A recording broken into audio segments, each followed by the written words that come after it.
Yes. Yes, yes, it is time. We have arrived. I'm in my new little setup in my new office, you know what I mean? I'll end up giving everybody a tour when it's time. It's not that much space in here, but it's just enough. As you can see, behind me is the all-time greatest superhero, at least in my opinion. Or at least one of the best written heroes, you feel me? Batman. And then we got the Reef of Madness in the back. And then we got a Harry Potter reference. I solemnly swear that I am up to no good. If you recall that, got some more cool stuff going on to my left here. I got a nice little chair, a little table with my baby booties, with my little baby shoes. You know what I'm saying? And I'm gonna be streaming earlier today. I had some stuff I needed to do. We got Jenny Jupiter. Hello. We chilling in the new setup. I still got to get like a multi-screen thing going on. But for now, it's all good. We got Stoned Assassin. What's up, man? How's everybody doing on this wonderful day? Well, at least it's a wonderful day here. It's a hot day. It's like 93 degrees here in St. Louis. I may need to open up this door to minimize the echo, but it's all good. We gonna go into it. But speaking of I solemnly swear that I'm up to no good. You know what I'm saying? Great poster. I love me some Harry Potter, man. I remember I read all the books. The movies were great, but J.K. Rowling is a strange person. It's like you're a billionaire. It's a little chilly down here in this basement. It's like you're a billionaire, right? Oh yeah, it's gross everywhere. But see, for me, this is perfect running weather because I'm an insane person. I like to risk my life when I work out. You know what I'm saying? If you're not risking your life, you're not really putting in a lot of effort. You feel me? If you're not 5 seconds away from dropping dead, are you really trying? I don't think so. No, I'm just playing. But I do like running when it's super hot outside because it's like a sauna. It's like running in a sauna, but you got to be careful. You know what I'm saying?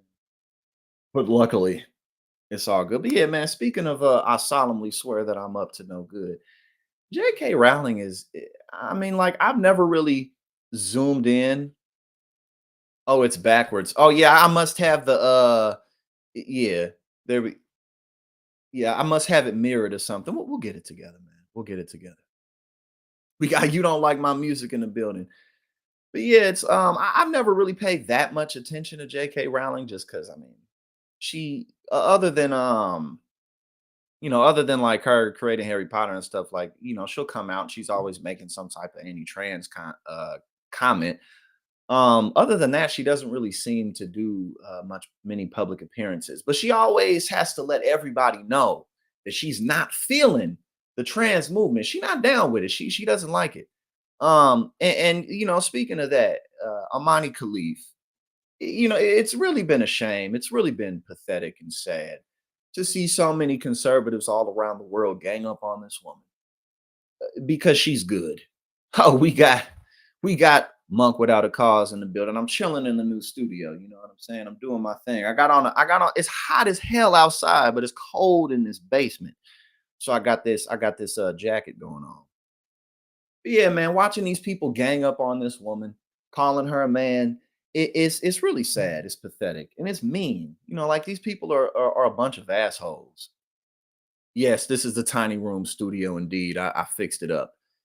I made it nice. But yeah, no. That aside, I'm still a big.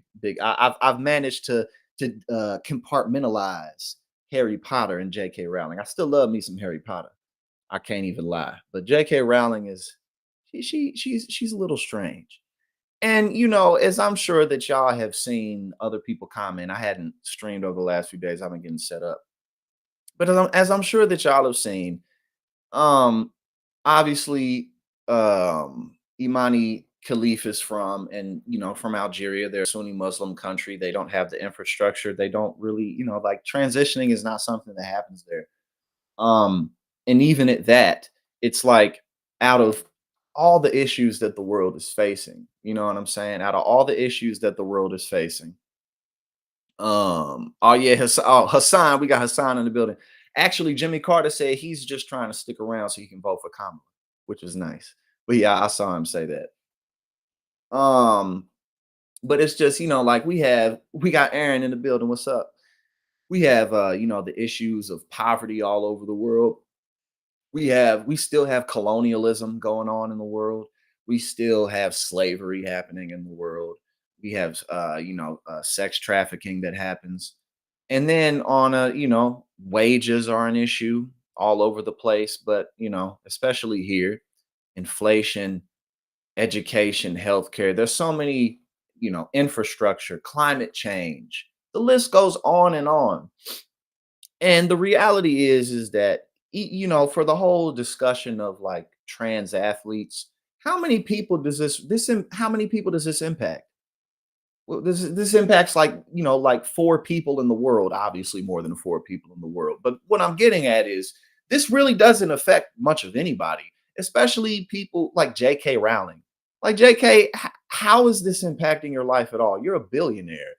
JK Rowling created one of the most successful stories ever. She did, but she manages to be this kind of weird and this kind of goofy. Um, but yeah, it's just it's really ridiculous. Um, but let's hold on. Let's see. I got some of this stuff pulled up. Let's go ahead and get into it. But yeah, it's just it's really just pathetic to see this. And again, they're just a bunch of assholes. Olympic boxer condemns spirit killing bullying amid gender controversy. Again, well, let's read it. Algerian boxer Imane Khelif shared a message for all the people in the world about bullying this week following the controversy surrounding her gender at the Paris Olympics. After being subject to misgendering and disqualification from competing with the International Boxing Association, which she previously said committed an injustice against her, Khalif said in a sit down with SNTV that people should refrain from bullying all athletes because this has effects, massive effects, and bullying can destroy people. It can kill people's thoughts, spirit, and mind. It can divide people. And because of that, I ask them to refrain from bullying. Very true.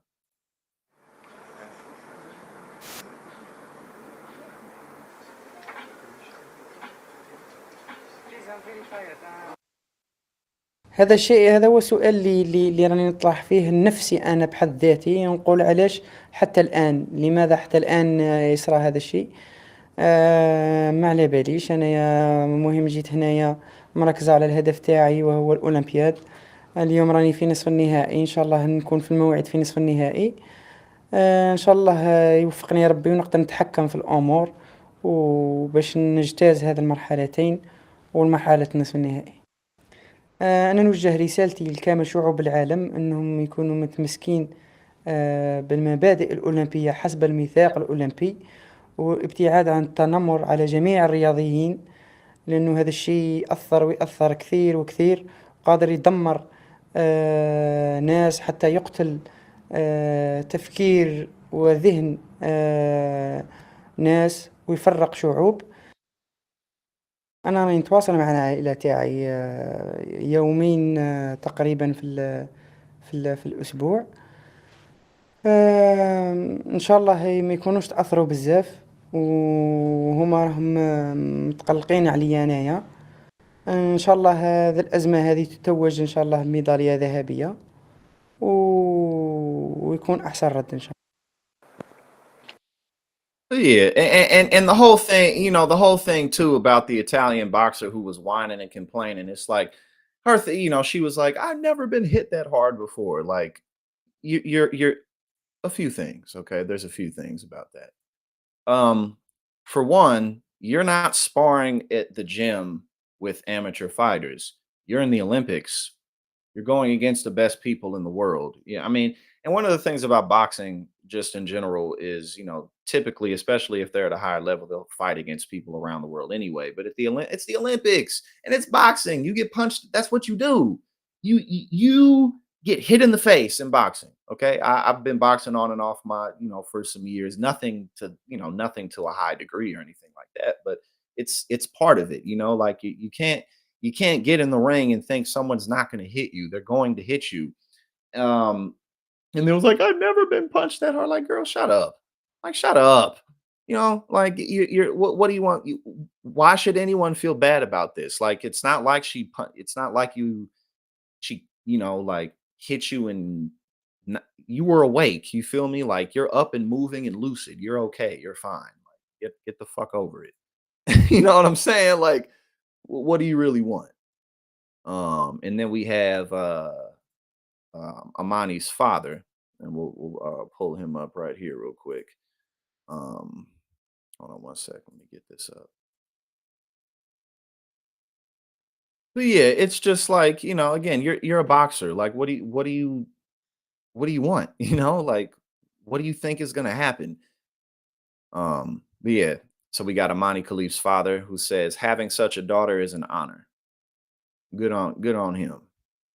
The Algerian boxer's dad also produced an official document that included Khalif's birthday and sex because you got to do that when you're dealing with a bunch of assholes around the world who are just mean spirited and stupid. So all right. On Saturday, August 3rd, the boxer's dad, Amar Khalif, opened up in an interview with Reuters about his daughter's passion for boxing and said that her recent streak of wins that have guaranteed her at least a bronze have made him proud. He says, having such a daughter is an honor because she is a champion. She honored me, and I encourage her, and I hope she will get the medal in Paris, Amar told Reuters. Amani is a little girl that has loved sport since she was 6 years old. And there's him, and I'm assuming that's probably a brother and sister right there, or something similar like that. While speaking to the outlet, Khalif's father also shared an official looking document which showed her birthday and sex. This is our family official document, May 2nd, 1999. Amani Khalif, female. It is written here. You can read it. Oh, and if she was born in 99, I don't know, what is this? Uh, Something from Google. Some antitrust violation that they just got struck down with. But if she was born in 90, I was born in 92, so she's only a few years younger than me. And I bring that up to say because it's boxing, like when it comes to boxing, if you that's all types of noises going on. I was like, what is that? But when it comes to boxing, like if you can manage to not get too much brain damage, you know what I'm saying? If you can manage to not take too much damage in the head, then you can box up in your mid late 30s and even 40s and stuff like that. Um, like with football and basketball, there's so much wear and tear. There's so much. What the hell is all that noise? Sorry, I'm gonna have to figure this shit out. But with basketball and football and stuff and soccer, there's so much more wear and tear on like your knees and your ligaments and things like that. Not quite as much like with boxing. So again, I say all that to say she's only a few years younger than me, which means she's in her physical prime. She's strong. She's not a 20-year-old girl. You know what I'm saying? Like she's almost 30. So she's as strong as she's gonna be. I don't know how old the Italian boxer was, but it's like you fought a woman in her physical prime, you got hit in the face and it hurt. Big deal. Deal with it. Um, all right, so we got that.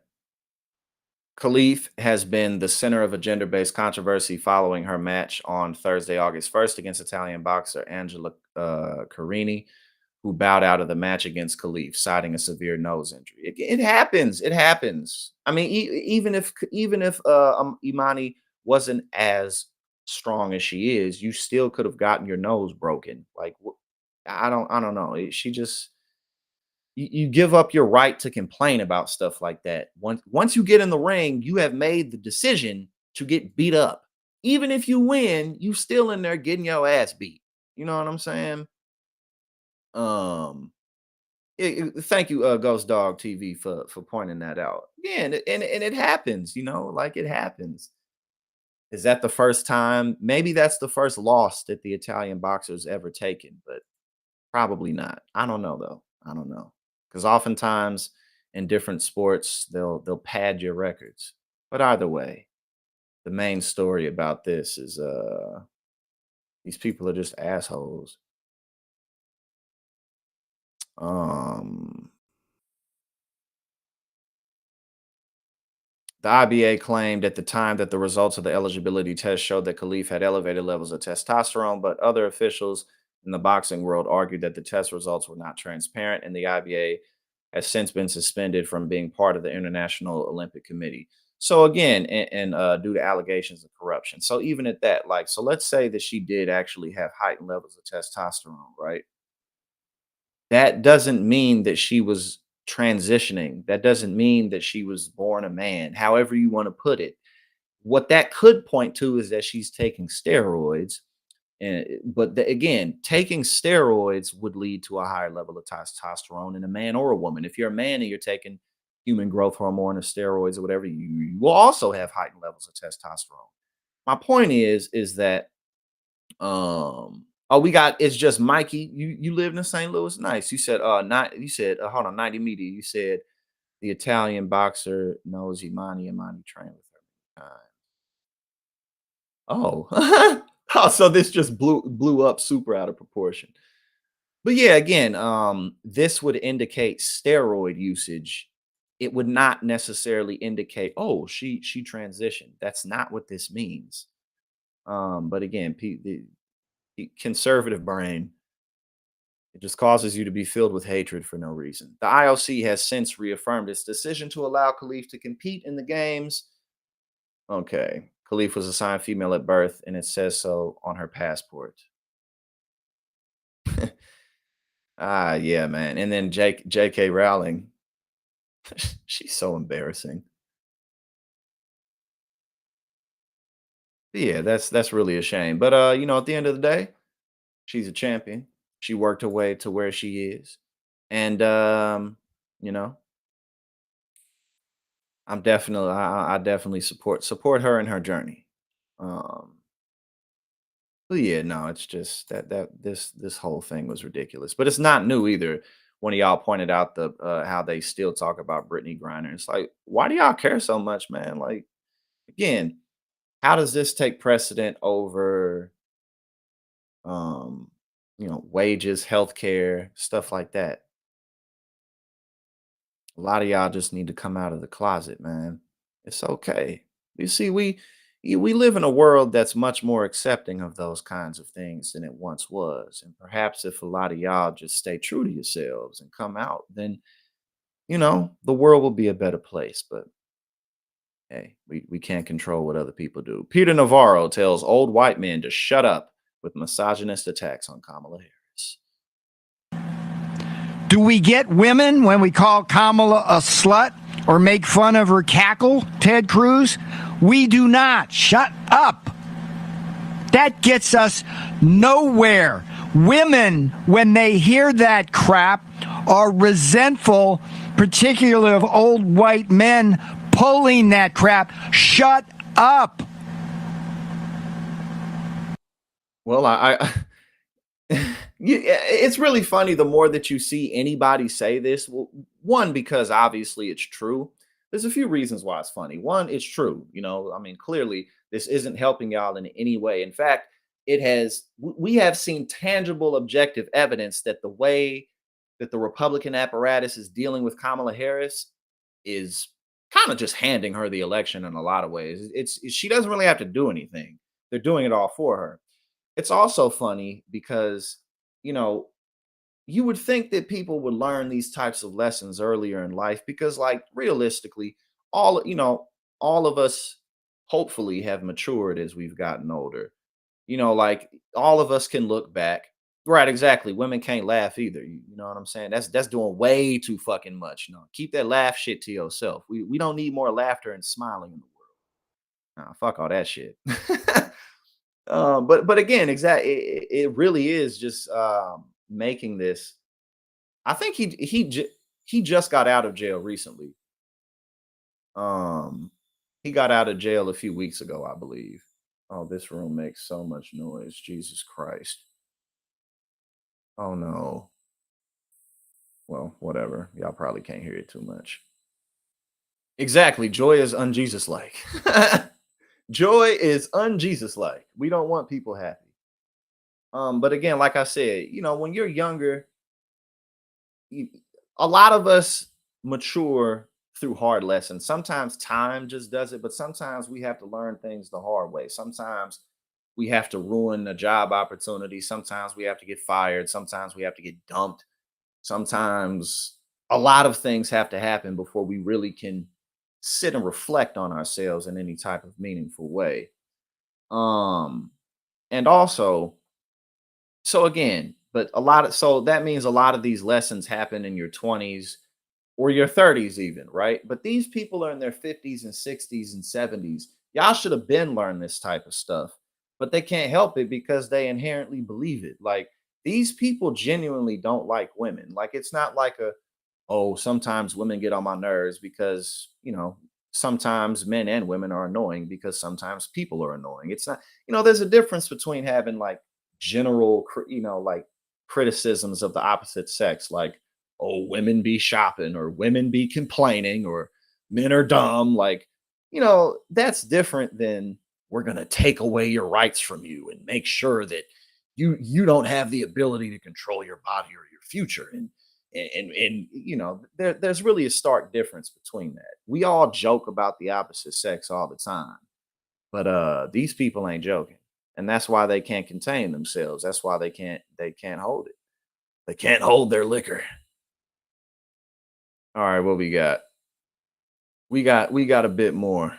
We got quite a bit more. Not too much more. But speaking of the transphobia, I don't know if y'all saw Kyle Rittenhouse a few days ago. He was like, "I'm not going to vote for Donald Trump because he is not uncompromising enough on the Second Amendment." Right? So for Kyle Rittenhouse, the guy who went to, what was it, Kenosha or wherever, and shot up them two people or whatever he did.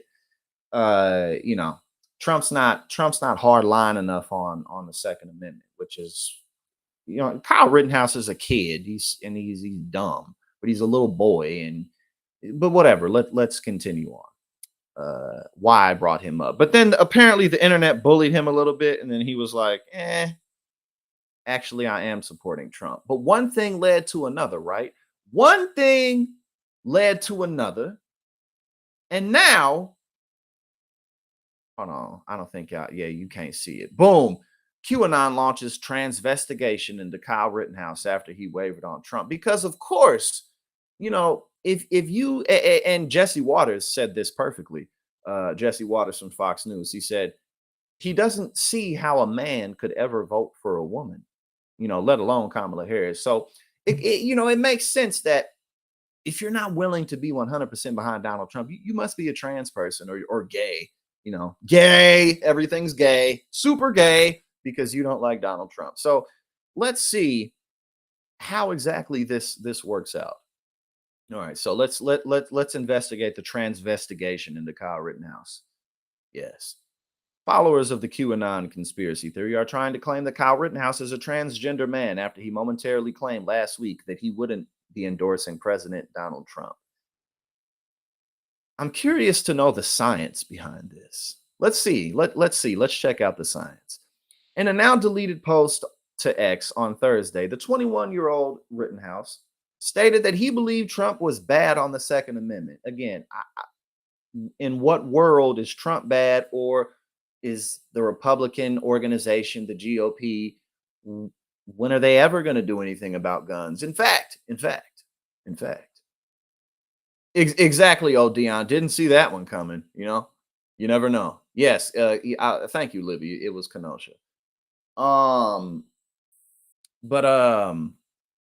again, Republicans have been so staunchly in the way of doing anything about gun reform that we're just numb to the gun violence now. Like we don't even really talk about. Well, of course we talk about it, but it's just like a part of American life. It's just a part of the American experience. You read all these stories about somebody a customer at Popeyes had to wait too long, so next thing you know, they pulled out their gun because that's what we do in America. You argue with somebody at a swimming pool. Oh, I'm gonna go get my gun, because Americans love shooting people, or at least we love the idea that we can shoot people. I mean, when you really break it down, that's really a lot of what it boils down to, right? I mean, it's sure, have a shotgun or whatever to protect your house, But like, why does any old body need to be able to get a gun? What do you use guns for if you're not hunting or you're not protecting your home? What are you using these guns for? They're made to shoot people or things, right? That's what they're made for. So this really isn't complicated. Americans like the idea that I can shoot somebody if I need to, because you never know. You never know. You never know when you're gonna have to take someone's life. You never know. I mean, do you understand how insane that shit is and how crazy people sound? Like, how often do you really need your weapon? Probably mostly never. And the reason that these mass shootings don't happen in other countries is simply because the citizenry is not allowed to purchase weapons legally. You know, the guy, I already forgot his damn name. The dude who tried to assassinate Donald Trump, right? The guy who tried to assassinate him. Like, was he ever gonna have access to the black market to get an AR-15? Probably not. Probably not. It's a lot harder to get stuff like that on the black market than it is to just go legally purchase it. But Americans, well, you never know. You never know when you're gonna have to kill someone. It's Tuesday, and I just might have to shoot somebody. You know, I'm being sarcastic, but that's the truth. That's really the American psyche. That's really what people think. If it wasn't, then why are we in the situation we're in, man? People just want to shoot people. At least Americans do. A lot of us. Rittenhouse became a popular conservative figure in 2020 after getting arrested for killing two men at a protest, a charge he was later acquitted for acting in self-defense. Quote, this is Kyle right here. He says, if you cannot be completely uncompromisable on the Second Amendment, I will not vote for you. When has Donald Trump ever been compromisable on the Second Amendment? He's just what? We need champions for the Second Amendment, or our rights would be eaten away and eroded each day. Kyle Rittenhouse is not smart. He's not. He's dumb. Okay, but despite adding that he supported his decision and would not reverse it, Rittenhouse changed his tune just hours later after an influx of outrage remarks from Trump fans. He changed his tune because he's a little kid who doesn't know which way the wind is blowing. Over the past 12 hours, I've had a series of productive conversations with members of the Trump's team, and I am confident he will be the strong ally gun owners need to defend our Second Amendment rights. My comments made last night were ill informed and unproductive. I'm 100% behind Donald Trump and encourage every gun owner to join me in helping send him back to the White House. Okay, here we go. Here we go. We get into the transvestigation, right? So that's what happened.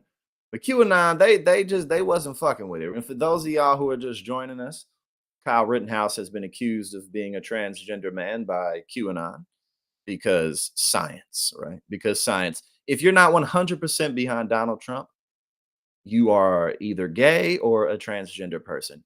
There's no in between. It's one of the two. All right. While most conservatives accuse Rittenhouse of being a traitor, QAnon followers instead argued that the young conservative was part of a secretive transgender psyop aimed at harming the MAGA movement. Because quantum physics. That's why. If you don't like Donald Trump, it's because you're a queer transgender person. Because quantum physics, baby. Because gravity. Because chemistry. Says it in the Bible, motherfucker. All right. The X user known as Isaac's Army, which spreads the most extreme views among the QAnon movement to its more than 306,000 followers, was the main account spreading the conspiracy theory regarding Rittenhouse. It's all a psyop. All right. There we go. He's a she. We always knew. Everybody always knew. It's just 3 pictures of him. I gotta dust out this room. This shit got my throat itching. Damn.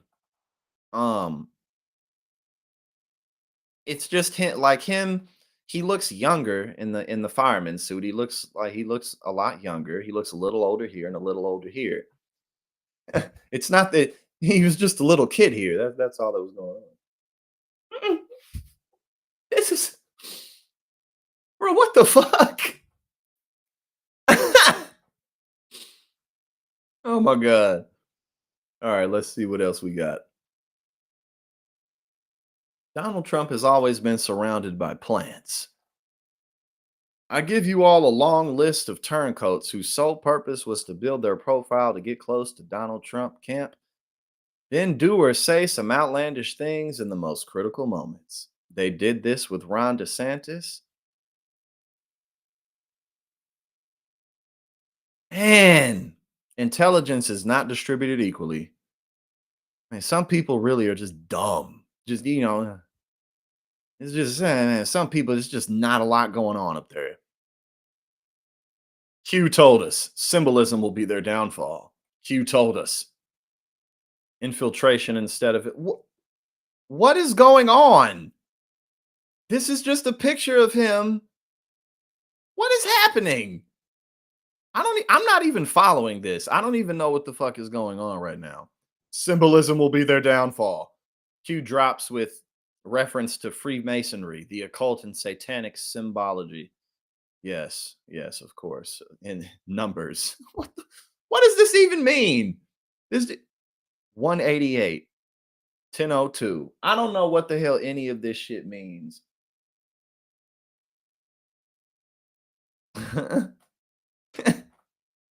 Oh, the symbols. Look at this. These are the symbols, the hand symbols. This looks like Orochimaru from Naruto.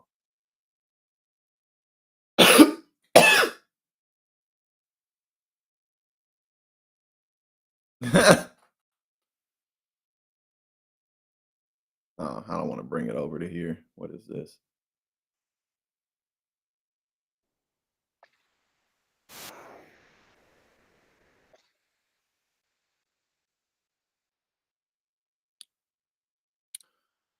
I mean, it's just endless entertainment, right? I don't know which page is pulled up. Did I exit it out? Yes, I did. I closed off the page. When in doubt, just bring out the transphobia. That's all you got to do. Yeah, old Dion, I don't think they know either because I was trying to follow and I really wasn't. It was just something, something. He's a she. He's a she. She doesn't. Oh my God. Hey, it's only Monday, too, y'all. It is only Monday, and we are rolling this hard. We are rolling. Hold on, what we got here? This is just a funny little quip. Nancy Pelosi was asked if JD Vance made a mistake in bringing on she asked if Trump made a mistake bringing on JD Vance to Nancy Pelosi. Did Donald Trump make a mistake when he chose J.D. Vance? Oh, I think it was a great choice. Not a massive fan of Nancy Pelosi, but it's just funny. This is funny because this is like what the whole country's thinking right now. It's like everybody's just watching this train crash that is the Donald Trump MAGA movement. Like pretty much everybody knows what's happening. Pretty much everybody knows that Kamala's gonna win. Like it did, obviously she still got to keep campaigning, but if I don't see how or why that Trump's campaign is going to all of a sudden do a 180 and start doing good. I really don't think that's going to happen. It's Tuesday. We got Jen Hack in the building. She's down under. You know what I'm saying? She's down under. It is Tuesday there. Well, I hope it is a wonderful Tuesday where you at down under. But yeah, no, if I really don't see the Trump campaign all of a sudden doing good. Did Donald Trump make a Nancy Pelosi is a lot of the reason why Biden ended up dropping out. mistake when he chose J.D. Vance? Oh, I think it was a great choice. That's like rich corrupt Democrat laugh. The corrupt Democratic laugh. You know what I'm saying? Everybody's just like, oh, because things are looking a lot better than they were just a couple of weeks ago for the Democrats. Jen Hack, thank you so much for 4 months of membership. Thank you for all the support. Thank you, everybody, for all the support and the love that you give because it is needed and it goes a long way. So I'm gonna keep on doing my best and we're gonna keep on growing. Thank you so much, Jen. But yeah, that's like the corrupt DNC laugh. But yeah, no, they Nancy and Chuck and pretty much all the other Democrats is like, nah, you gotta go, man. And then y'all probably saw too, Donald Trump was in Georgia the other day talking shit about Brian Kemp's wife. Talking shit about Brian Kemp and Brian Kemp's wife. He was like, he's a loser governor. Exactly, Ghost Dog TV. That's exactly how it goes. Yeah, he was in Georgia like, Brian Kemp's a loser. He's a terrible governor. He's a traitor. Man, I gotta dust out. Hold on, I'm about to open this door real quick. Let some air in here. Let a little bit of air, a little bit of fresh air come in here. I'm just breathing in all this dust. You know what I'm saying? The room is clean, but not clean enough apparently. I'm gonna do me some do a little vacuuming in here. You know what I'm saying? But it's nice, you know. We got the Reefer Madness to my right. We got the I'm solemnly swear that I'm up to no good to my left. We got the Dark Knight behind me. We got a bunch of shit going on. But yeah, man. All right, where we at? But yeah, it's like Donald Trump is doing everything he can to lose at this point. And it's really just because he's out, like he's spiraling. He's just spiraling. Neither he nor his campaign. And one of the things that I have been saying that has been made painfully obvious ever since Joe Biden dropped out is my thoughts were how is Donald Trump going to be able to run a good campaign at all? My thoughts were how is he going to be able to hire a competent staff? Because who really is going to want to work with him who's worth a damn? Who's going to want to work with him? And how is he going to do anything coherent? And as soon as Joe Biden got out of the race, it became painfully obvious that Donald Trump never had a real campaign. Never, ever. He was just going to troll his way into office versus Joe Biden. And it's not even that his trolling was going to win him the election. What was going to win him the election is Joe Biden had just deflated Democratic enthusiasm so much to the point that a lot of people, key people in those swing states, the youth vote, he just wasn't going to get enough turnout to win. That's what it was. It wasn't that Trump was running a good campaign. It was that people had no hope in Joe Biden. Now that Joe Biden's gone, we see painfully and clearly that Trump has no campaign to speak of. Absolutely none. So yeah. I haven't seen this, but this thing right here is with Maggie Haberman, but she talking about that made a big difference. I just had to open the door and I got some fresher air. That helped out a lot.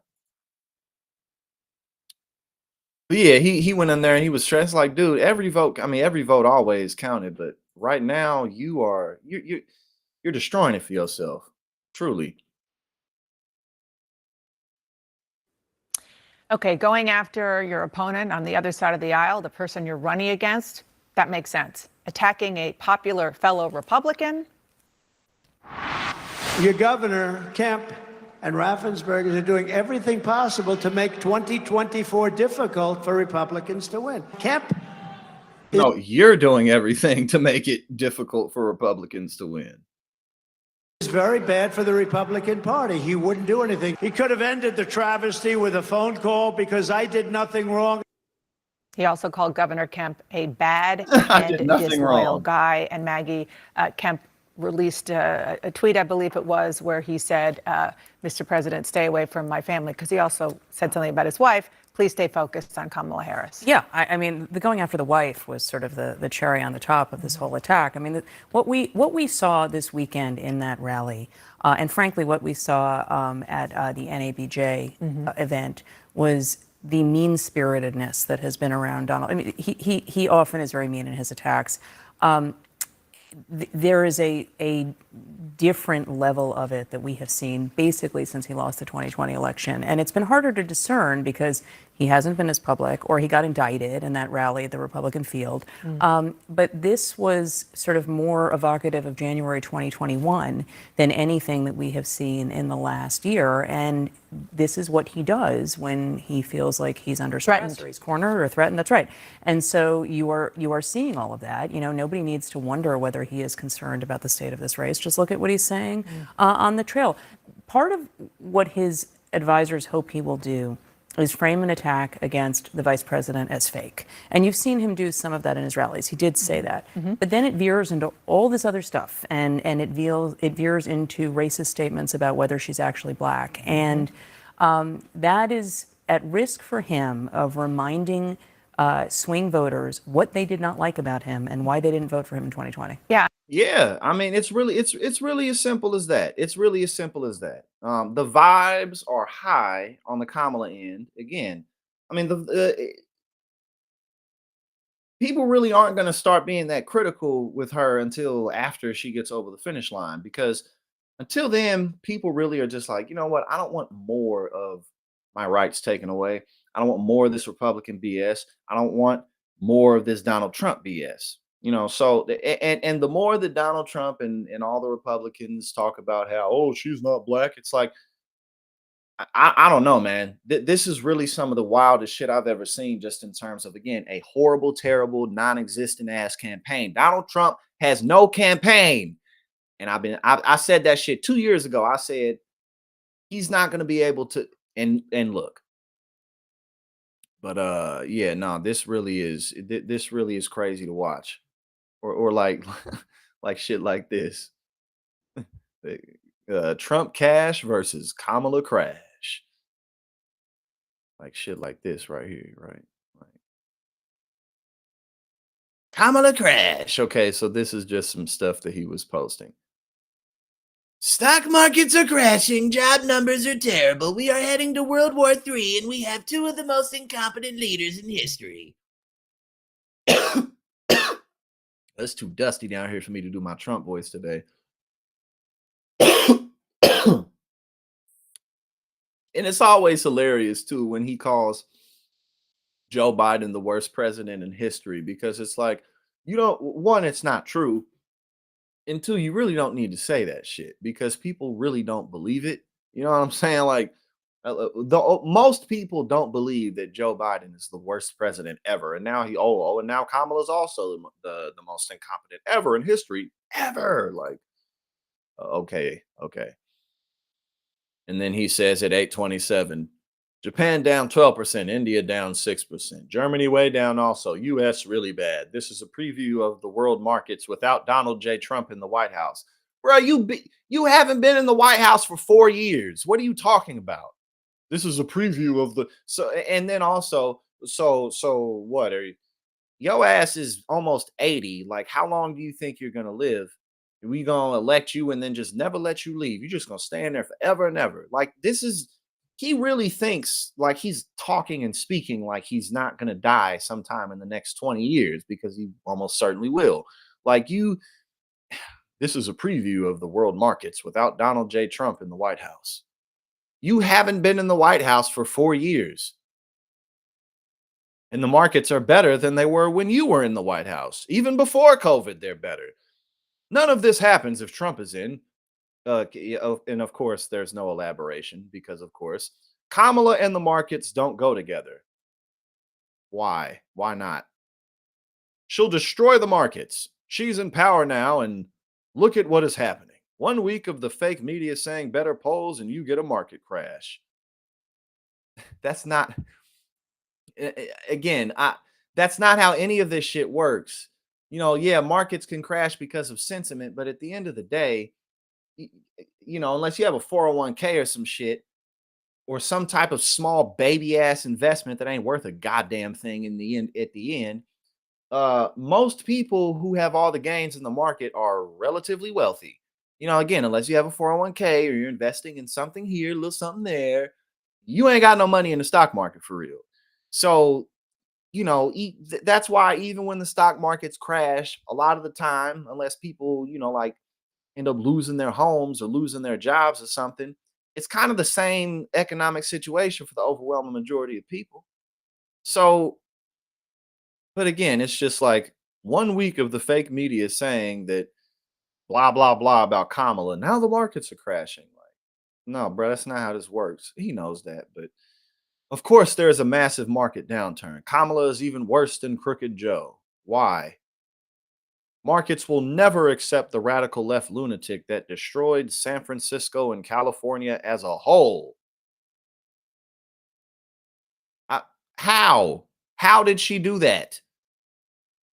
And it always kills me, right? When Republicans talk about, oh, we got Queen Fritz in the building. What's going on, Fritz? It is always good to have you here. We having a good time because you see, I'm in my studio, my office. You know what I'm saying? I got a nice little setup going on.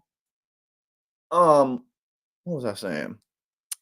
Oh yeah, it's always hilarious when Republicans talk like Fox News when they're like, "Oh, New York and California," while they're in New York and California, because people typically, if they can afford it, not everyone wants to be in big cities, sure, but a lot of people, depending on like what their careers are, what their aspirations are, they end up moving to big cities because big cities have more opportunities, generally speaking, depending on what you want to do. Like uh, if you want to be a doctor or a lawyer or something more traditional like that, you probably can do well pretty much anywhere. But if you want to get into maybe tech or be an entrepreneur in some field, do something in fashion, like you may end up going somewhere else because of the environment that you're in. But yeah, California, what is it? The fifth or sixth largest economy. It fluctuates between the fifth and the sixth largest economy on the planet, like regularly. So I don't like. What do you mean? They sunk the state. What does that mean? Next move: the Great Depression of 2024. The Great Depression. Yes, of course. You can't play games with markets. Kamala crash. He's he. I'm so tired of this dude, man. I'm so tired of him, and I'm really happy that we have such a solid opportunity to just be done. Just be done with this guy, man. Wait, what is this shit? What is this? What is this? And then the next one, all caps at 9:59 a.m.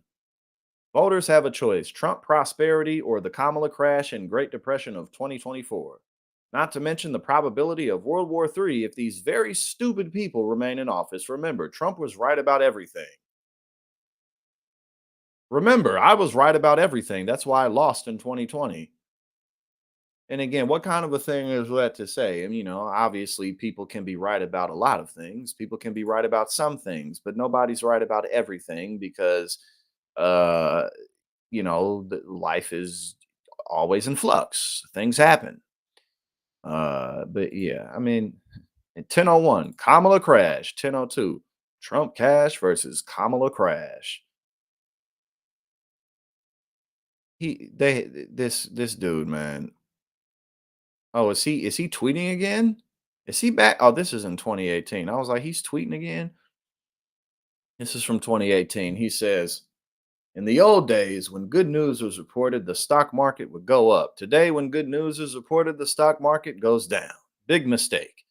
And we have so many good, great news about the economy. Saudi Arabia and Russia are arguing over the price and flow of oil. That and the fake news is the reason of the market drop. Now he just does all this on Truth Social, on Truth Social, instead of on Twitter. When the so-called rich guys speak negatively about the market, you must always remember that some are betting against it. Make a lot of money if it goes down. Then they go positive, get big publicity and make it go up. They get you both ways. You cannot judge my stock market performance since the inauguration, which was very good, but only from the day after the big election win. which was spectacular due to the euphoria of getting Obama and Biden out and getting Trump and Pence in. Wintel up big between, okay. There we got Trump cash versus Kamala crash. Again, well, that's not going to be effective because one, obviously, it's nonsense. It doesn't mean anything whatsoever. I don't understand how Kamala Harris could solely or majorly be responsible for what's happening in the markets. Oh, Donald, thank you so much for 10 months of membership. Thank you so much, man. I really appreciate you. Thank you. Truly, I appreciate you. Thank you so much. And thank you everybody else for everything that you do, man. I'm really rocking with y'all, and we are going to keep on growing together. Thank you so much. All right. But yeah, one, again, that's not going to work because it's not true. And also, again, if you're not relatively wealthy, you probably don't have that much of a stake in the stock market. Maybe you have a 401k, maybe you have a couple of investments here and there, but like if you're not making a lot of money a year, you don't have much to invest. So not, like people aren't gonna hear that. People ain't gonna hear that shit. But let's turn to Florida. Let's turn to Florida. What we got going on with Florida right now? So Hurricane Debbie blows cocaine worth over $1 million on the beach in Florida Keys. U.S. Border Patrol says. I'll be out there sniffing them beaches. I'll be walking around like a bloodhound with my nose to the ground. Just I'll be finding all of that shit. Hold on, what we got? I want to walk around here just a little bit because you can see how deep it is. We're standing on a seawall. This is an inlet in Crystal River, Florida, and you can see that the seawall is completely submerged. The water has jumped up about a couple feet, and it only takes 1 foot for a car to float. So this is certainly an issue for people who are trying to get around today, potentially a dangerous issue. Hurricane Debbie.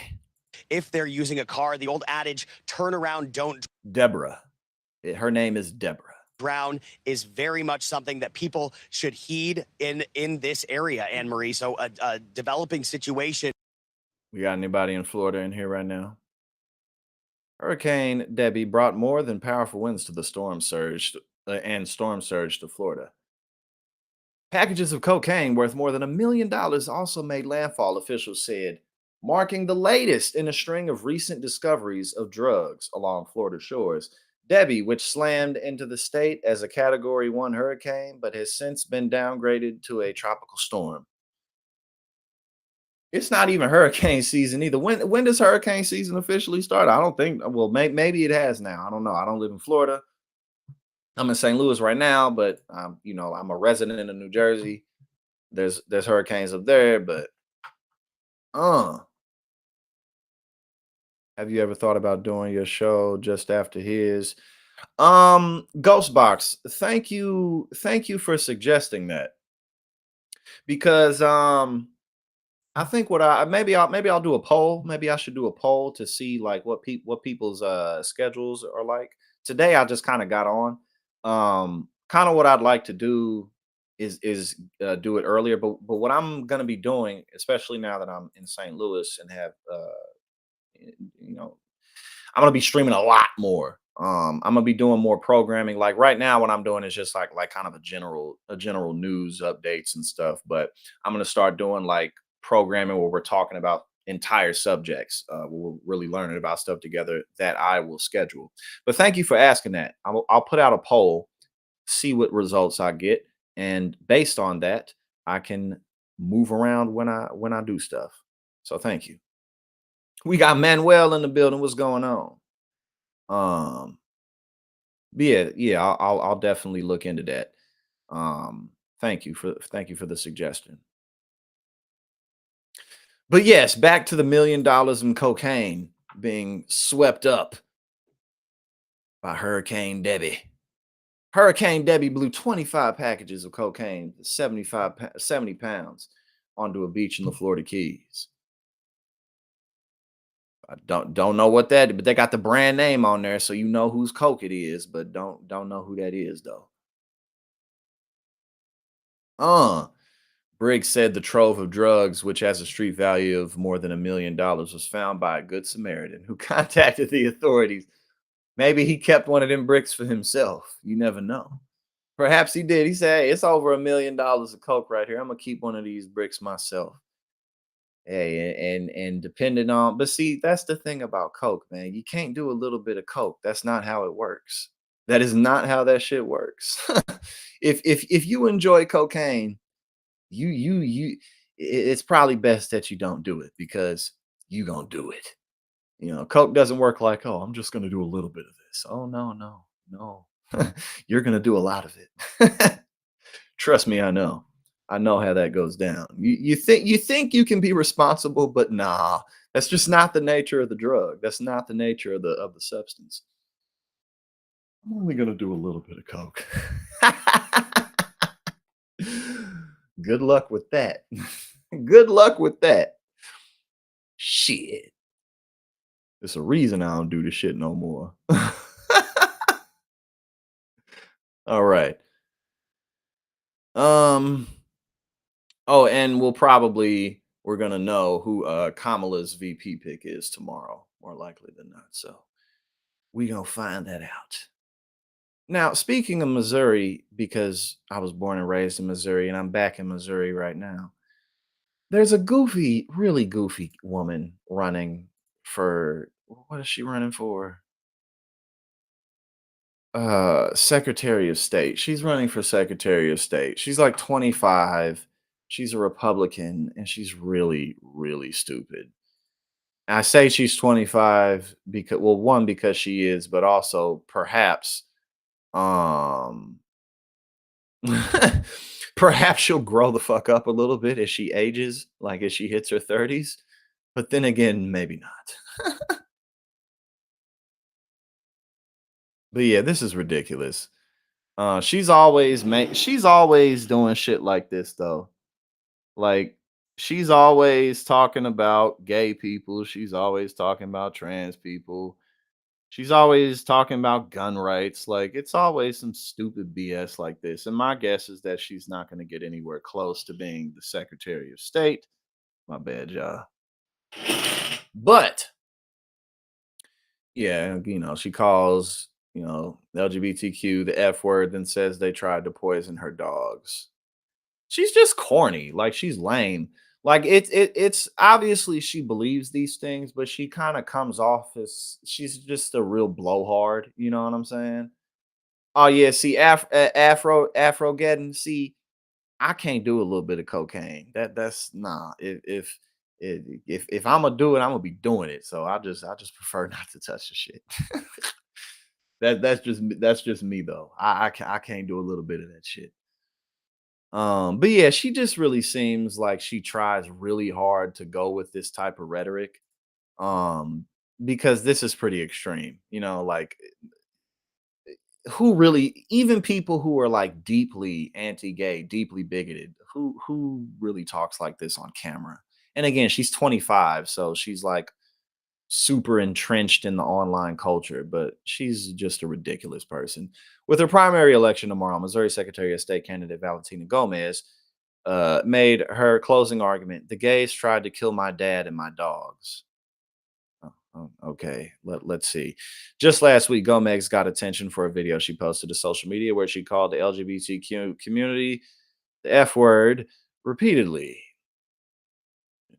Just throwing it on out there because that'll help you win an election for sure. The next day, Gomez claimed that Billboard ran the article because she pissed off a bunch of faggots and pedophiles in Hollywood. Uh, I might as well say it because she said it. And again, it's like, hey, in Hollywood, ain't nobody in Hollywood worried about your ass. Ain't nobody in Hollywood worried about you. Look again. I'm in Missouri right now. I grew up in Missouri, but I've been living in New Jersey for 8 years, and probably sometime in January or February, I'm gonna move back out there. And people aren't talking about Missouri that much unless it's stuff like this. You feel me? Like, and this is the only way that she can get people from outside of the state to talk about her is if she does stuff like this. Um, but yeah, this is she's just pathetic. And again, this shit is lame. Like it's more lame than it is offensive. You know, like when something can be so extreme that you don't even really take offense to it because it's just like, really? Like, are you serious? Like, oh, okay. So here's something you'll never be. Okay, so she says, so here's something you'll never be despite all of that makeup and surgeries you do to yourself. A beautiful woman like me, Gomez said, her comments directed at the drag queens in the article. Then she said that she was planning to go to California to catch some pedophiles. Okay. All right. I well, you're certainly not beautiful on the inside. You're not a beautiful person. You're definitely not. Later that day, Gomez posted a video saying that she is the victim in this whole. Of course, she's the victim. Of course. I have stood up to pedophiles, groomers, and corrupt politicians, she said. In my 25 years, what the hell have you done? You are 25 years old. You ain't done nothing. What kind of office could you have held up until now? You have done none of these things. What have you done to fight corrupt politicians? You're 25. This is when you're just getting started with stuff like that. You're not even old enough to do a whole. Okay. But this, she says, but this hasn't come without a price. They have tried to kill my father, poison my dogs, and destroy me.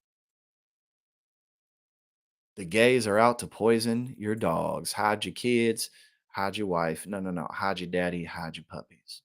She didn't elaborate. Of course, she didn't elaborate. Of course, she didn't. Instead, insisting that she doesn't ask for money, commenters pointed out that she is indeed asking for money online, telling people she would rather they buy food and bullets for your family.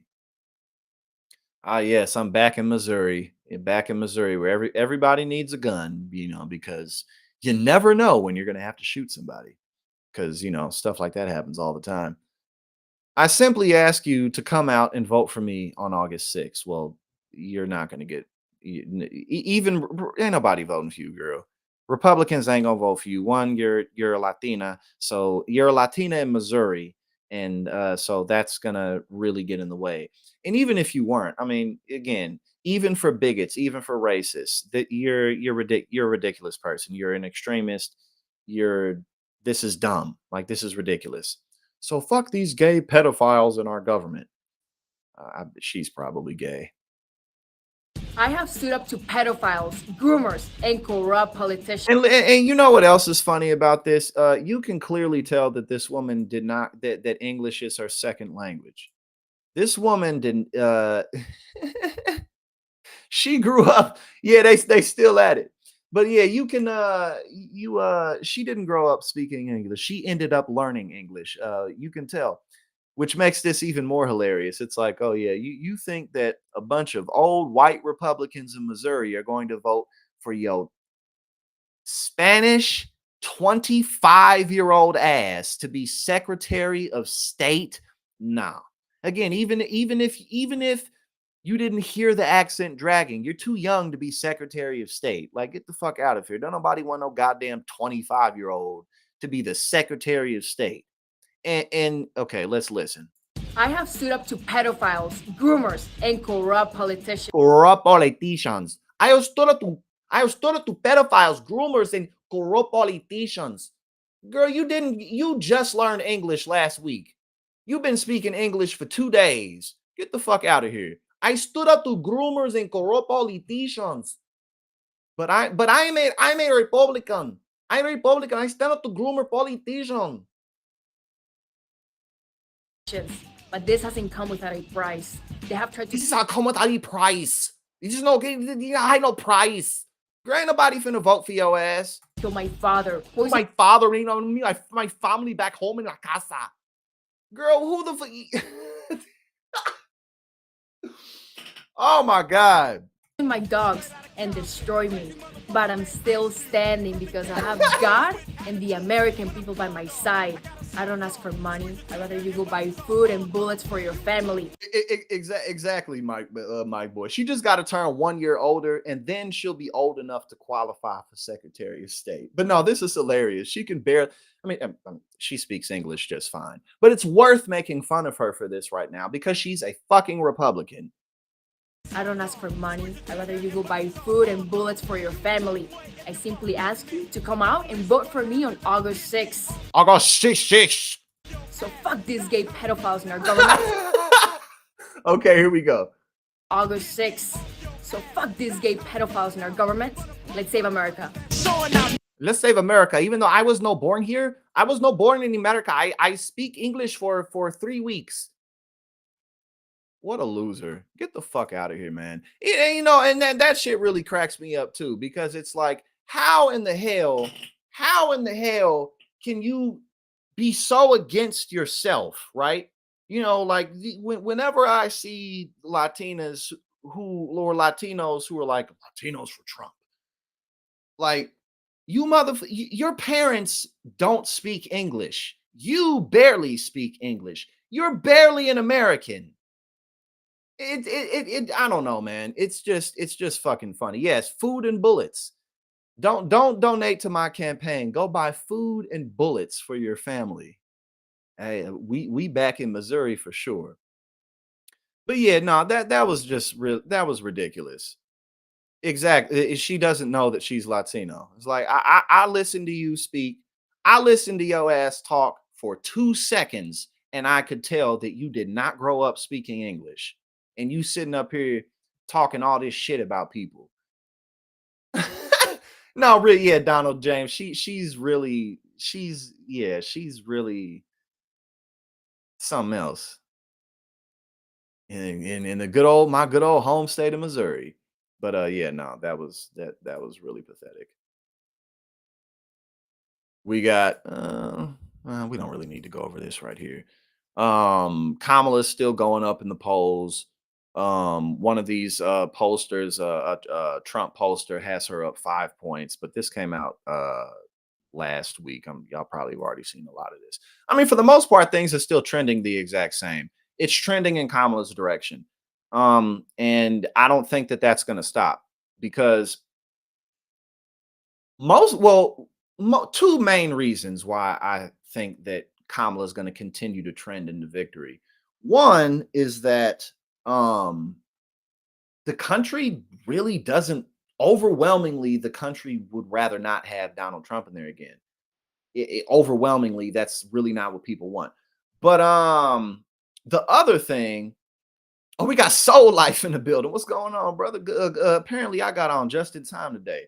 So again, the one reason is overwhelmingly Americans, it's not even just Trump, but just kind of the just what the Republican Party has been doing. Overwhelmingly, people ain't feeling that, especially like the abortion stuff. But also, Trump's running a horrible campaign. Not just Trump, but Republicans again, the whole organization. They're just doing a horrible job. So I don't think that's going to stop. Could be wrong, but one day at a time. And then we have Donald Trump saying that he could have gotten the hostages out of Russia without trading anything. Could have done it for nothing. And y'all probably seen Joe Biden say, why didn't he do it while he was in office? No one's paying any attention to Biden now because he's on his way out. Here we got the most unsurprising thing ever. But yeah, and again, it's not even just Trump, but like the woman we just watched. That's overwhelmingly the country doesn't want that in office. They just don't. We just don't, So again, that along with a horrible campaign, I don't think anything's gonna all of a sudden switch up, but could be wrong. We'll have to take it a day at a time. But again, this is the most unsurprising thing ever. Donald Trump refused to accept NABJ interview invite unless they assured no live fact checking would occur. But I mean that didn't really help him though, because he still gave like the one of the worst interviews anyone's ever seen ever. So I really don't know how much that would have helped him. We got Mitch McConnell, because Mitch McConnell is such a principled, upstanding citizen who is not corrupt at all. Mitch McConnell is one of the least corrupt people in the country. Mitch McConnell compares Biden's Supreme Court reforms to January 6th. Ought to not try to break the rules. Yeah, because Mitch McConnell is very, very concerned with ethics and proper process, as we know. Senate Minority Leader Mitch McConnell compared President Joe Biden's suggested Supreme Court reforms to the January 6th Capitol riot in a new interview. That's what some people were trying to do January 6th, to break the system of handing an administration from one to the next, McConnell told Punchbowl News in an interview conducted this week and published on Friday. We can have our arguments, but we ought to not try to break the rules, said Mitch McConnell. McConnell has had a testy relationship with Donald Trump, but he always bends over backwards for him in the end. In a Washington Post column, Biden outlined a three-part plan to reform the Supreme Court, which includes term limits, which I think it was like 18 years, I believe, that was in his proposal, a binding code of conduct, and a, quote, no one is above the law amendment. I'm not really sure. I don't have that much of an educated opinion in terms of like how long I think a Supreme Court term should be. I definitely not life for sure. Definitely not life. But I don't know. I mean, like 18 years, 18 years might sound like a long time, but what if you have a really good Supreme Court justice? What if they're pretty solid? I don't really know what the answer to that would be. What do y'all think? What do you think that you said he has a bunch of stolen organs stapled together? Mitch McConnell is Jeepers Creepers. He go around at night stealing people organs and shit. That's how. And then went on the few times where he was like, he just, you know what I'm saying, like the his liver was rotten. They had to wheel him out so he could go eat somebody else's liver. That's what happens to him. That's exactly how that shit goes down. He said he got his shit stapled together. What was I saying? Hold on, I was laughing too hard at this shit. What was I saying? Oh yeah. He said the federal Constitution Court is elected for 10 years. Yeah, again, I mean, because I don't know if 4 years. I don't know. That may be a little too short, but I don't know. I really don't know. I think that would be a good discussion to just have, especially with like attorneys and people like that. I really don't know what the best answer is. 18 years to me, I don't know. I don't know. Maybe that's a bit long. Yeah, maybe 10 years sounds a bit better. But yeah, definitely a good conversation.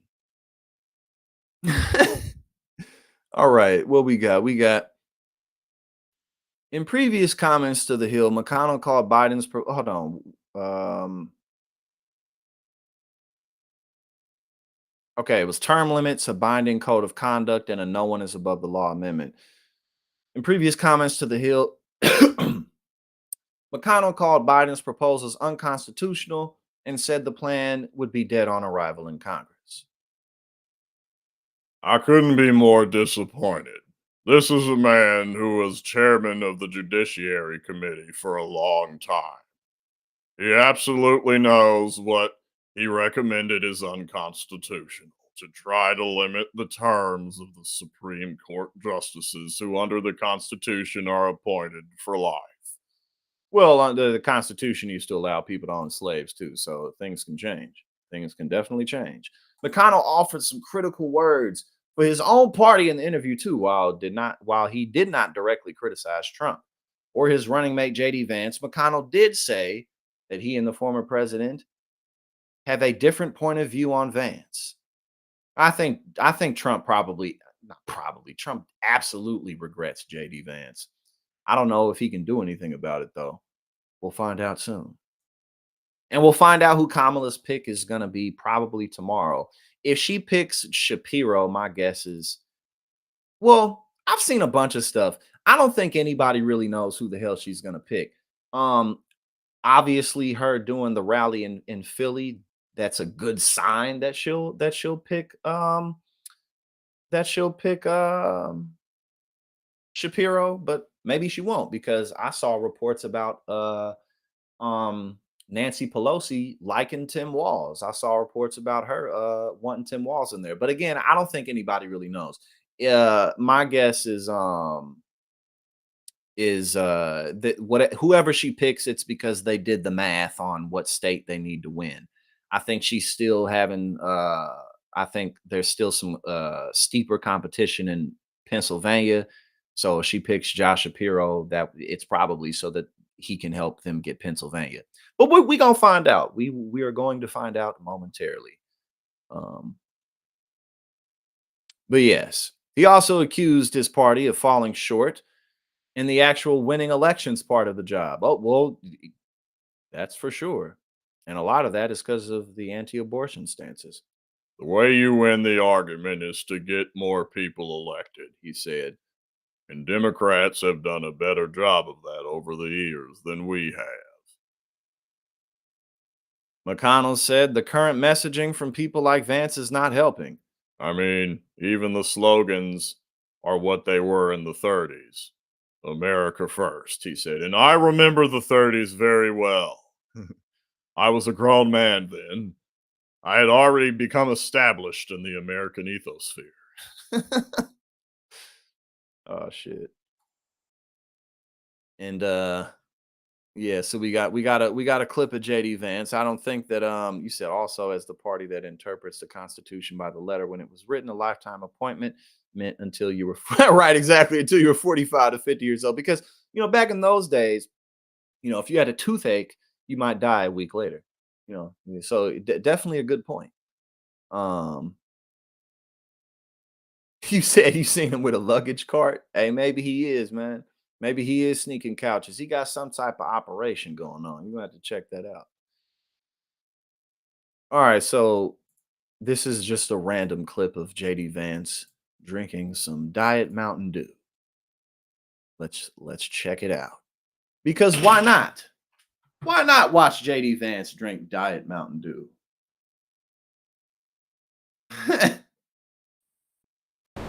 JD Vance awkwardly toasts Diet Mountain Dew with Newsmax host.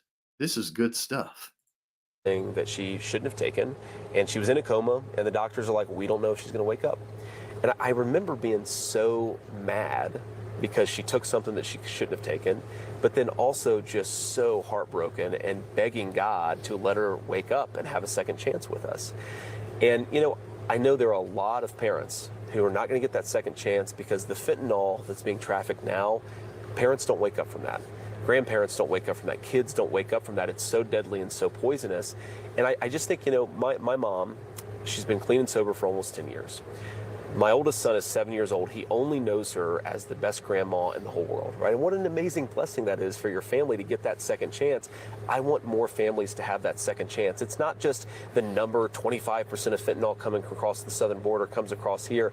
There are millions of Americans who could have a second chance with their loved ones if we make smarter decisions. And I know what it feels like when we make dumb decisions and people suffer. Yes, you do, firsthand. There we are. All right, my friends. All right.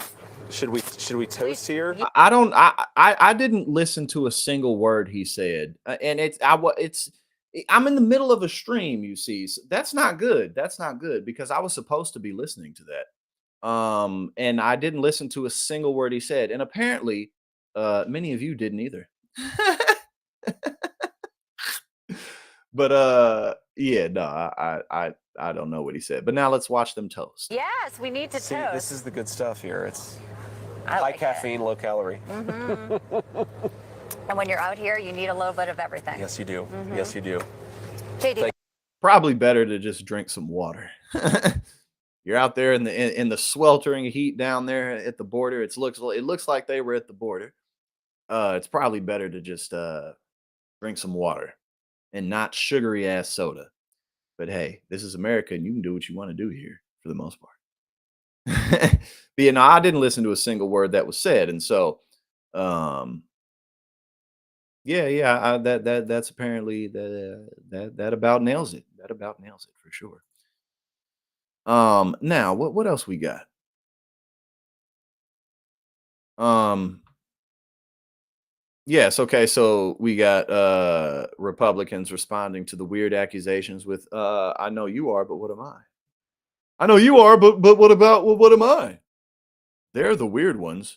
Let's see what they got. Let's see what they talking about. Trump hits back at Democrats for calling him weird. Uh Former President Donald Trump hit back at Democrats for calling him weird on Thursday, arguing that they were the weird ones instead.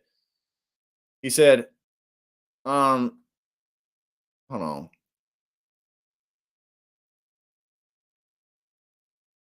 My bad. I was looking at some. I was seeing if I even needed to read this. But he on the Buck Sexton show, the Clay Travis and Buck Sexton show. Clay Travis asked, "When you hear yourself and JD Vance called weird by Kamala Harris, who believes that a man should be able to win a women's boxing championship,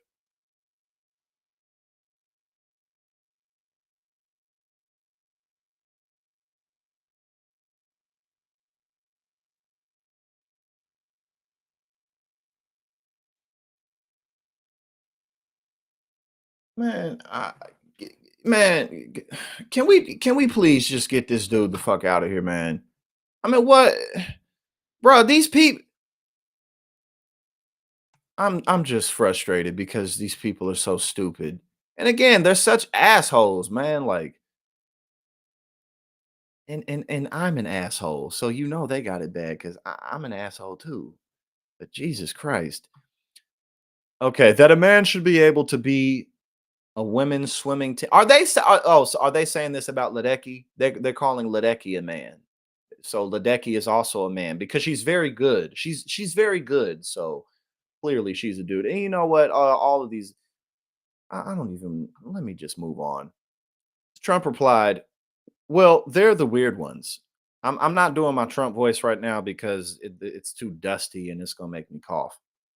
Well, they're the weird ones. And if you've ever seen her with the laugh and everything else, that's a weird deal going on there. You know, that's really weird. They're the weird ones. Nobody's ever called me weird. And no one's ever called you weird before. I'm a lot of things, but I'm not, but weird, I'm not. And I'm upfront. He's not either, I will tell you. JD is not at all. They are. I mean, who wants to have open borders with prisoners? Of course. That's weird. Where prisoners and where mental institution patients are taken out of hospitals and jails and they're let into our country. Can you imagine like the actual process of this? Like, are we just going we just going to take our exactly, Donald. There's levels, you see. There's definitely levels to this. I'm an asshole, but I have class and good values, you see. So, you know, there's acceptable ways to do it. But like, what was I saying? Oh yeah, can you actually imagine this process? You know, like we just gonna take our the people in our mental institutions and our worst criminals, and we're just gonna dump them into America and let them walk somewhere. Like you know, we'll just drop them off in the middle of the desert and let them assimilate into American culture. Yeah, I mean, and fully grown adults who live in Wyoming are worried about stuff like this. You know what I'm saying? Like, you know, there's like 3 people in the whole state of Wyoming. This takes up precedent in their minds. Who would want that policy? Who wants the men and women's sports policy?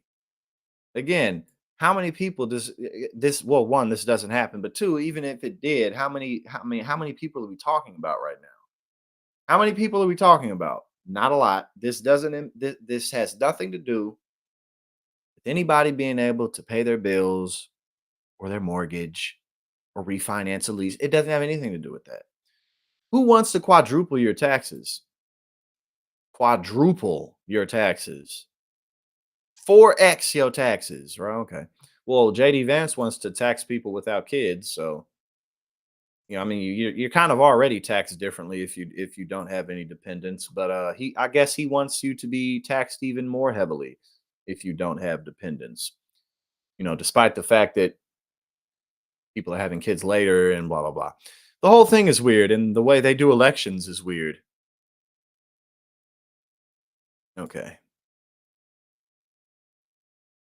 Meanwhile,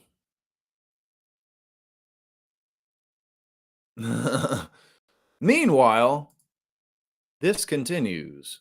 Oh no. Kamala takes lead in 8 new national polls. Meanwhile, this is what's going on. All right. I think that this is a good move right here. Let's see. Harris rejects Trump's Fox News debate invite, clowns his scared retreat from ABC commitment, which she will attend. Good move. Absolutely. Make him play your game. Do not play his game. You are the one who is already in office. You are the leader in this election.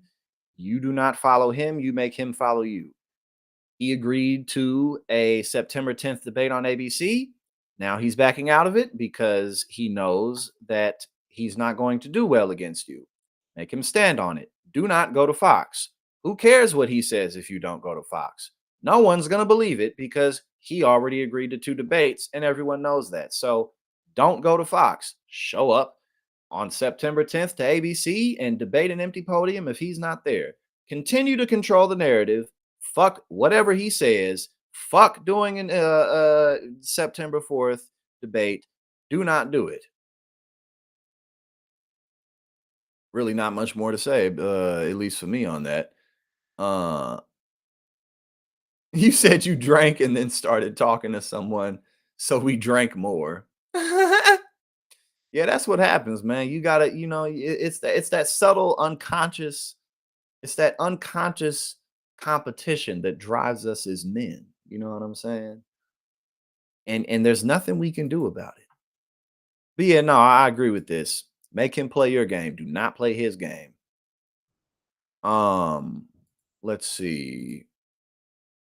James Carville, I want to see what he says. He thinks that Kamala should do the debate.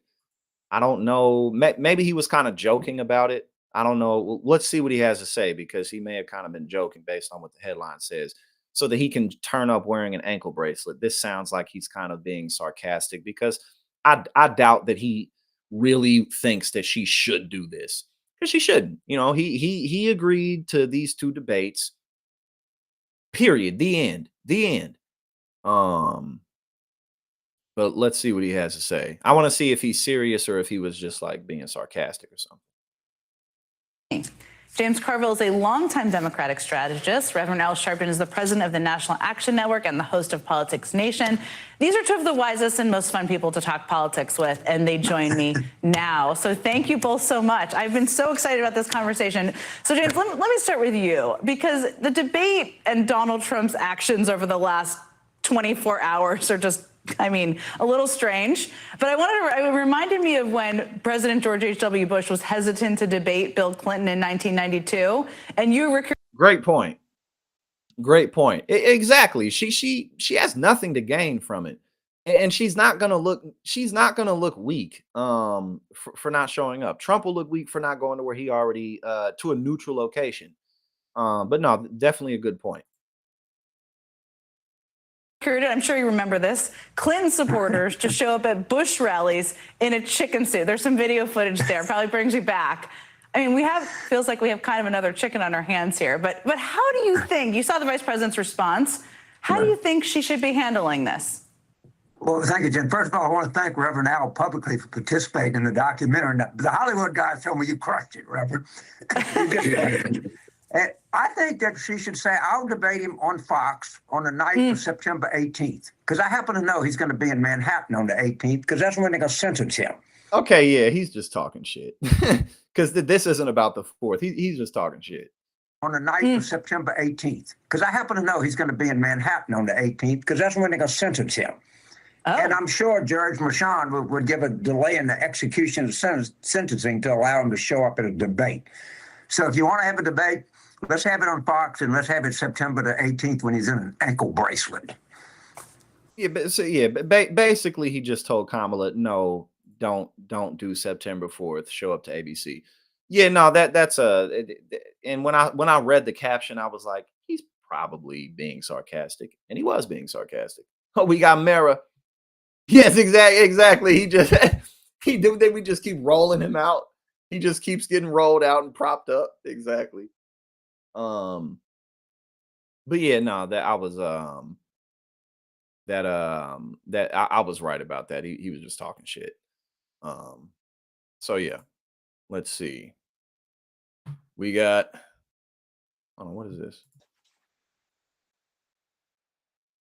And also if the Republican Party, I mean, they got a lot of issues, but honestly, if the Republican Party wants to rebuild at all, if they want to rebuild at all, Donald Trump needs to lose. Like he does. He does.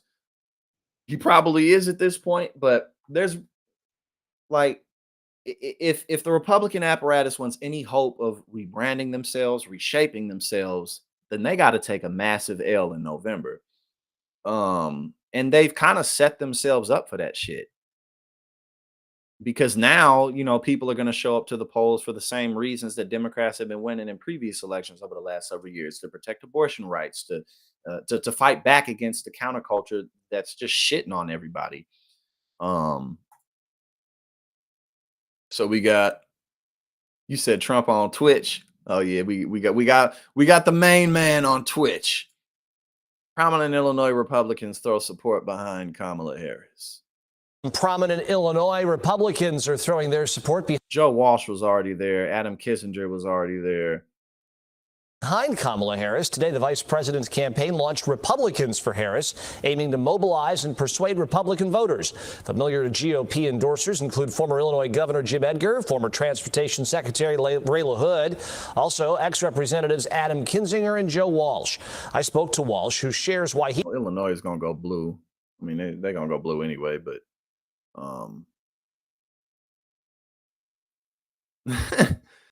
still. But yeah, most of them were already there. Hold on, let's see this clip right here. I hadn't watched it. Dana Bash.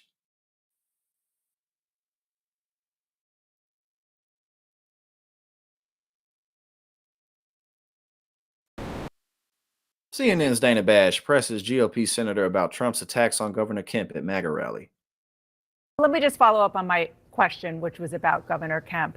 And you know that one of the main reasons why you, as a senator, you're in the minority right now is because the former president had sort of laid out his grievances against Kemp in 2020, and you ended up losing 2 seats in Georgia.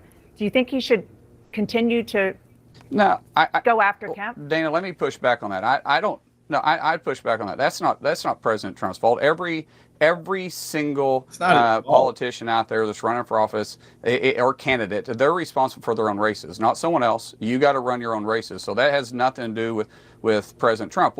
If you want to dive into the difference between what's happening with President Trump and Governor Kemp, you have to really talk to them about it. I'm not involved in that, but I do know that it was personal to President Trump when Kemp came out and aggressively sought President Trump's endorsement, and he chose to go away from him when President Trump needed him. And let me tell you, I'm a friend and I'm a loyal friend. If my friend needs me, especially if they've done me a favor, I'm going to be all in for them. I'm going to do everything possible to help them. I'm not going to play politics with it. That's why President Trump and I get along so well, because when I needed him, he was there for me. I mean, what he was asking that's a for total Kemp separate issue. I'm a friend and I'm a loyal friend. And he chose to go away from him when President Trump needed him. And let me tell you, I'm a friend and I'm a loyal friend. If my friend needs me, especially if they've done me a favor, I'm going to be all in for them. I'm going to do everything possible to help them. I'm not going to play politics with it. That is playing politics. What you just said is the epitome of playing politics. You said, he's my friend and I'm going to be loyal and I'm going to be there for him no matter what. That's playing politics. What the fuck are you talking about? There is no bigger playing politics than doing favors for people who show you favor. That is the epitome of playing politics. That's why President Trump Even and I get along overturn so the well, election? because when I needed him, he was there for me. I mean, what he was No, asking that's was a for total Kemp to- separate issue. That Well, was but about that's why he's election. upset. You know, but we looked at an endorsement. No, we're talking about endorsement. We're talking about coming out and supporting him. Kemp came out openly and said he wasn't going to vote for President Trump in the primary. That's what this election is about. You're talking about something 4 years ago. Let's talk about what's happening today in this election today. Today, Governor Kemp came out, not today, but in this election cycle, Kemp came out and said that he wasn't voting for President Trump in the primary. That's a problem. Kemp is in office. Kemp is in office because President Trump endorsed him, and his wife and him knows that. And so, but the media wants to talk about that. They want to talk about anything but what this Harris-Biden administration has done to our country and to our world. I would not be asking you about this had President Trump brought it up on the stump and then done it in social media. And I really want to ask you about the Mideast, but before we go, I just do want to say that the reason why Governor Kemp didn't endorse Donald Trump in the primary is because Donald Trump tried to overturn what Kemp believes is a free and fair election. But he still endorsed him here, though. Even though Donald Trump was trashing him and his wife and his family, he still endorsed him on Twitter, I believe. I think that same day. I'm pretty sure that same day he put out a tweet that endorsed him. But yeah, no, that was absolutely ridiculous. Like, what the hell are you talking about? You don't play politics. You just said that you do him favors because he's your friend. It doesn't get more. It doesn't get bit more playing politics than that. It really doesn't. Let's see. When did this? Okay, this was from yesterday, so this isn't old. We got former House Republican endorses Harris, slams Trump's thirst for revenge.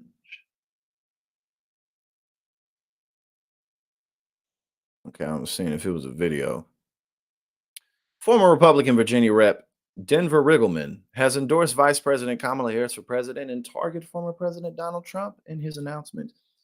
Quote, I was heartbroken and horrified to see how close we came to losing our democracy on January 6th because of one man, Donald Trump, Riggleman wrote in a statement released by the Harris campaign.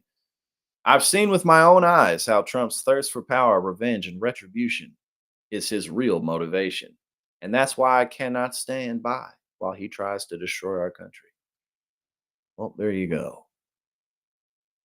There you go. We got a couple more. We got. I mean, I was listening. The house makes a lot of noise. Hospitality Workers Union endorses Kamala Harris.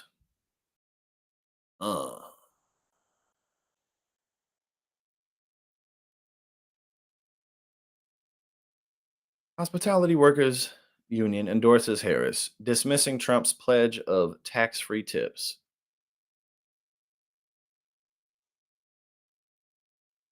The Hospitality's Worker Union Unite Here has endorsed Vice President Kamala Harris for president. A rejoinder to Republican Donald Trump's effort. Oh, my bad, y'all. To woo restaurant and hotel workers by promising to make their tips tax-free. Gwen Mills, the union's president, said Trump was merely making a play for votes, while Harris has credibility from having supported unions. All right, well, there's another union endorsement right there. We got a couple more. We got a billionaire, Ken Griffin, donates $12 million to defeat Florida's cannabis legalization measure. You know, because whenever, yes, I've been streaming for a long time today. I said we gonna keep this up. I'm gonna be streaming pretty much every day. If I'm gonna be streaming 5-6 days a week, obviously I won't always do that, but for the most part, while I'm here, especially, I'm gonna be streaming 5 or 6 days a week, and I'm gonna be doing programming as well. So it won't just be like news like this, but we're gonna do like days and nights where we just talk about specific fun, cool things. We got a lot going. Man, I'm smelling so much bleach right now. It just smell like straight bleach. Somebody cleaning something upstairs or something. All right, where we at?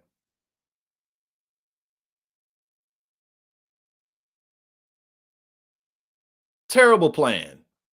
Billionaire Ken Griffin donates $12 million to defeat Florida's cannabis legalization measure because, because despite the fact that most people want it legalized, when you're a billionaire, I don't want it legal. I don't want that. Fuck what millions of people want. It's about what I want. The campaign to defeat Florida's cannabis legalization initiative, known as Amendment 3, got its single largest donation when hedge fund billionaire Ken Griffin announced that he's tossing in $20 million. Of that amount, $12 million will go directly to keep Florida clean. A political committee formed to oppose the measure that voters will decide upon in the November 2024 election.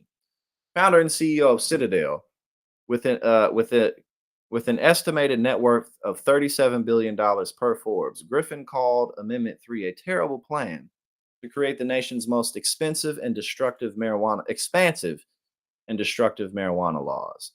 All right, let's see if he expounds on that, because that's pretty vague.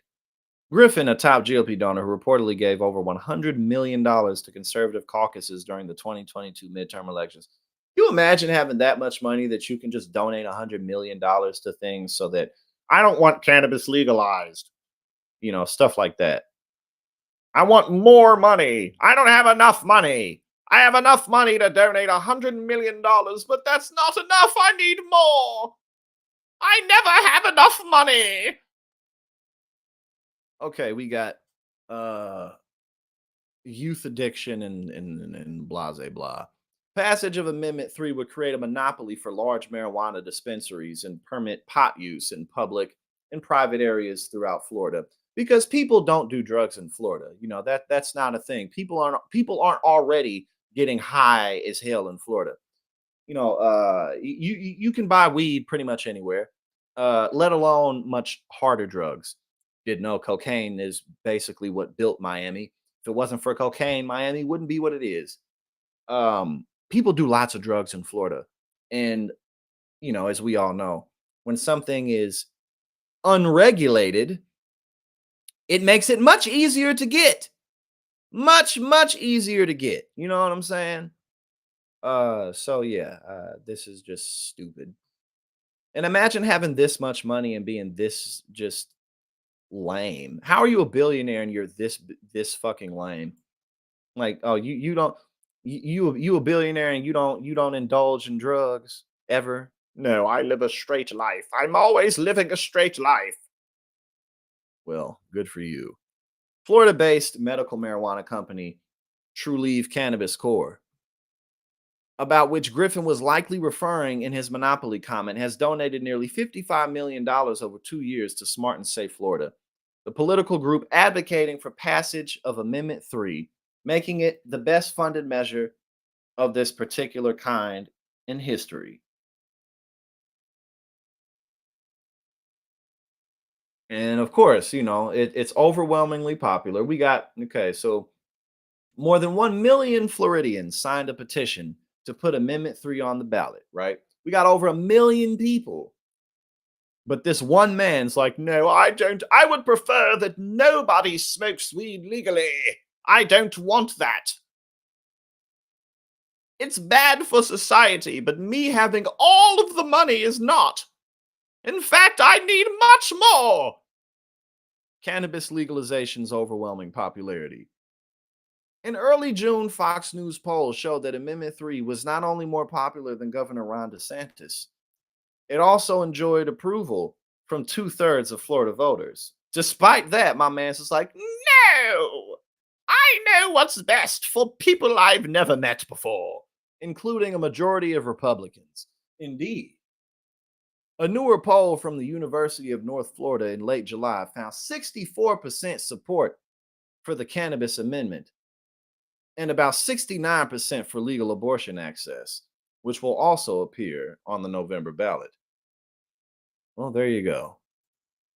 No, I would prefer that nobody smoke any marijuana. Oh no, I definitely have an OnlyFans. Donald James is not kidding about that at all. I am absolutely on OnlyFans, doing my thing. All right. We got Usha Vance. Let's see. Oh yes, that is indeed my posh British accent. That's exactly what that is. We got. Hold on, my bad. I already got it up. Usha Vance pushes back on childless cat lady criticism. It can be really hard to be a parent. Okay, let's see what's up. 2021, JD said, "We are effectively run by a bunch of childless cat ladies." When it became controversial, what was your reaction? The reality is, JD made a quote. I mean, he made a quip, and he made a quip in service of making a point that he wanted to make that was substantive. And I just wish sometimes that people would talk about those things. Well, that's too bad because he's running for vice president. He's not, he's not a social media influencer. He's not the president at the local cat club. He's not a president at the local YMCA. He's running for vice president of the most powerful nation in human history. And he didn't say that once. He's said it many, many times because that's how he thinks. Your husband's weird. And that we would spend a lot less time just sort of going through. Again, that's too damn bad. This 3-word phrase or that 3-word phrase, because what he was really saying is that it can be really hard to be a parent in this country. And sometimes our policies are designed in a way that make it even harder. And we should be asking ourselves, why is that true? What is it about our leadership and the way that they think about the world that makes it so hard sometimes for parents? What do you say to the women who were offended or were hurt by that? JD absolutely, at the time and today, would never, ever, ever want to say something to hurt someone who was trying to have a family, who really, was struggling with that. And I also understand there are a lot of other reasons why people may choose not to have families, and many of those reasons are very good. I think what I would say is, let's try to look at the real conversation that he's trying to have and engage with it and understand, for those of us who do have families, for the many of us who want to have families and for whom it's really hard. It doesn't really matter what she has to say about this, honestly, and I don't really want to talk about her. Because she's not running for office, and because of that, it really don't matter.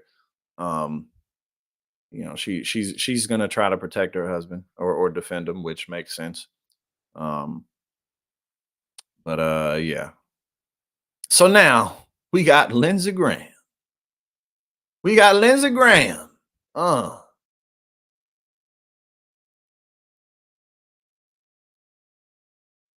Lindsey Graham begs Trump to stop attacking Kamala Harris on race. Fox's Jackie Heinrich says Trump not getting the message. Of course he's not getting the message because he has nothing else. I want to get to one other topic before we run out of time. President Trump has raised some incendiary questions about the vice president's racial identity. He reposted an image of her birth certificate on Truth Social this week after a lot of criticism for this comment. Listen here. She was always of Indian heritage, and she was only promoting Indian heritage. I didn't know she was black until a number of years ago when she happened to turn black, and now she wants to be known as black. So I don't know, is she Indian or is she black? Doesn't this kind of language alienate millions of black voters, including from your state? Yeah, 30% of my state is African American. Nikki Haley is of Indian heritage, and one of her children married an African American Clemson football player. So here's what I would say to President Trump. The problem I have with Kamala Harris is not her heritage, it's her judgment. She has been wrong about everything. When she tried to explain what she would do about inflation and an upcoming recession, it made no sense. It's gibberish. She's been in the witness protection program. Nobody will ask her a hard question. Every day we're talking about her heritage and not her terrible, dangerous liberal record throughout her entire political life. It's a good day for her and a bad day for us. So I would encourage President Trump to prosecute the case against Kamala Harris's bad judgment. It doesn't seem that he's received that message yet. I mean, he had an introductory speaker last night sort of double down on this conversation. Would you advise that he just stop talking about that? I think, Mr. President, this is your election to lose. It's important you win to reset a broken border and get the world in good order. The American people are looking to have their problems solved. I think your presidency was an incredible presidency for national security and prosperity, as to Georgia. Georgia is there for the taking. I think Governor Kemp was a great governor, lowering taxes, less regulation. I think if you voted for Kemp and you want to vote for Harris, that makes no sense. I'm hoping that President Trump and Governor Kemp can repair the damage to win Georgia, a state, if we win, we're going to go, that we're well on our way to winning 270 electoral votes. If we lose Georgia, it could be a very long night. So let's win this election. How about that? Let's win an election we can't afford to lose. Thank you, Senator Lindsey Graham. Very much appreciate your time this morning. Man, it's just a crazy time, again, in the course of 1 week, Trump almost got assassinated. Then we had Kamala switch out with Biden, and that her momentum's growing like crazy. And in a few months, it's gonna be time to show up to the polls, and we're gonna see what's gonna happen. We are going to find out. But thank y'all for joining me. We was on for almost 2 hours today. Definitely a good stream, a good Monday stream. We're gonna be at it again tomorrow for sure. Thank you everybody for your updated memberships. Thank you everybody for just rocking with me and believing in me in general. It means a lot. It goes a long way, and it is much needed. But y'all, well, yes. What time is it? Well, it's 5 Eastern, 4 Central Time. It's 4 where I'm at. Y'all have a fantastic evening, and I will see you tomorrow.